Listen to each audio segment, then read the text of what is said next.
இனி வீட்லயே பானிபூரி செய்யலாம் எல்லாரும். ஆச்சி பானிபூரி கிட். சட்டமன்ற தேர்தலையொட்டி கட்சி நிர்வாகிகளுடன் தொகுதி வாரியாக ஆலோசனை நடத்தி வரும் திமுக தலைவர் மு க ஸ்டாலின் இன்று அந்தியூர் உள்ளிட்ட 3 தொகுதி நிர்வாகிகளோடு ஆலோசனையில் ஈடுபட்டுள்ளார். கூடுதல் விவரங்களை செய்தியாளர் ரமேஷிடம் கேட்டு பெறலாம். ரமேஷ், சட்டமன்ற தேர்தலுக்கு திமுக என்னென்ன மாதிரியான வியூகங்களை அடுத்தடுத்து திட்டமிட்டிருக்கு?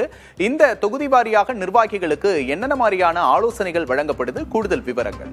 இன்று 1-to-1 நிகழ்ச்சியில் ஈரோடு மாவட்டம் மொடக்குறிச்சி கடந்த சட்டமன்ற தேர்தலில் பாரதிய ஜனதா கட்சி சார்பாக சரஸ்வதி வெற்றி பெற்ற தொகுதி. அதே போல மேட்டுப்பாளையம் கோவை மாவட்டத்தில் இருக்கக்கூடிய ஒரு தொகுதி, இது கடந்த முறை அதிமுக வெற்றி பெற்ற தொகுதி. மற்றொன்று அந்தியூர். இது மூன்றுமே பாத்தீங்கன்னா கொங்கு மண்டலத்தில் சேர்ந்த ஒரு முக்கியமான 3 தொகுதிகளை எடுத்து இன்றைக்கு அங்க இருக்கக்கூடிய நகர செயலாளர், ஒன்றிய செயலாளர், பேரூர் செயலாளர் 1-to-1 முறையில் அங்க என்ன பிரச்சனை இருக்கு, மீண்டும் வாய்ப்பு யாருக்கு கொடுத்தா எப்படி ஒர்க் பண்ணுவீங்க, கூட்டணி கட்சிக்கு கொடுக்கலாமா, எதிர்கட்சிகளுடைய செயல்பாடு எப்படி இருக்கு அப்படின்றத கட்சி நிர்வாகிகளிடம் பேசுறாரு. குறிப்பாக அதாவது இன்றைக்கு கூட ஒரு கடிதம் எழுதும் போது சொல்லியிருக்காரு, ஒரு வார பத்திரிகையில இந்த 1-to-1 நிகழ்ச்சியை விமர்சனம் பண்ணி கட்டுரை எழுதியிருக்காங்க. அதையும் நான் பார்த்தேன். ஆனா அது மாதிரி இல்லை, நான் தொண்டர்களை சந்திக்கிறேன், எப்படி முதலமைச்சரா நான் மற்ற மாவட்டத்துக்கு போகும்போது என்னை வரவேற்கிறாங்களோ அதே மாதிரி என்னுடைய கட்சி நிர்வாகிகளை நான் வரவேற்று அறிவாலயத்துல ஆலோசனை பண்றேன் அப்படின்னு கூட சொல்லியிருந்தாரு. இந்த அடிப்படையில அதாவது இந்த 4 கலரா பிரிச்சு சட்டமன்ற தொகுதியில முதல்ல வெற்றி வாய்ப்பு குறைவா இருக்கக்கூடிய தொகுதியில எது எதுன்னு பார்த்து அங்க இருக்கக்கூடிய நிர்வாகிகளை சரி செய்யறாங்க. அதாவது பாத்தீங்கன்னா நேற்று கூட பாத்தீங்கன்னா மேட்டூர் போன்ற தொகுதிகள்லாம் ஏற்கனவே பாட்டாளி மக்கள் கட்சி வெற்றி பெற்ற இடம்.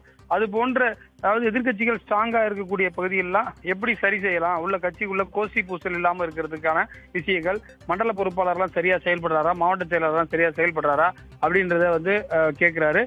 இந்த தொடர்ச்சியாக பாத்தீங்கன்னா இந்த கிட்டத்தட்ட ஒரு 25 தொகுதிகளுக்கு அவர் இந்த 1-to-1 கலந்தாய்வு முடிச்சிருக்காரு. கிட்டத்தட்ட 3 மணி நேரம் 4 மணி நேரம் அமர்ந்து நிர்வாகிகள்கிட்ட பேசுறாரு.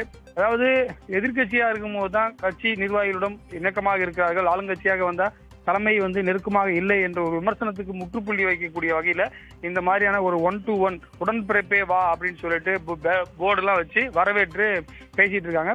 கட்சி தலைமை நிலையத்தில் இருக்கக்கூடிய நிர்வாகிகள் இல்லாமல், ஏன்னா அவர்கள் மீதே நிறைய புகார்கள் இருக்காம இது ஒரு விமர்சனம் வந்தது. எனவே அவர்கள் இல்லாம ஸ்டாலினே 1-to-1 கேட்கிறாரு. வரக்கூடிய நாட்கள்ல கிட்டத்தட்ட பாத்தீங்கன்னா திமுகவுடைய 30 விழா செப்டம்பர் மாதம் 17ஆம் தேதி நடைபெறும் வழக்கம். அதற்குள்ளாக தமிழகத்தில் இருக்கக்கூடிய அனைத்து சட்டமன்ற தொகுதியிலும் ஒரு நாளைக்கு 3 தொகுதின்னு எடுத்தா கிட்டத்தட்ட ஒரு 70 நாளைக்கு இது போன்ற நிகழ்ச்சிகள் நடத்த வேண்டியிருக்கு. தற்போது பாத்தீங்கன்னா ஒரு 6-7 நாள் தான் முடிஞ்சிருக்கு. மீதி இருக்கக்கூடிய நாட்கள்ல முடித்து செப்டம்பர் 17க்குள்ள முடிக்க திட்டமிட்டிருக்கிறார் ஸ்டாலின். கூடுதல் விவரங்களுக்கு நன்றி ரமேஷ். இனி வீட்லயே பானிபூரி செய்யலாம் எல்லாரும். ஆச்சி பானிபூரி கிட்.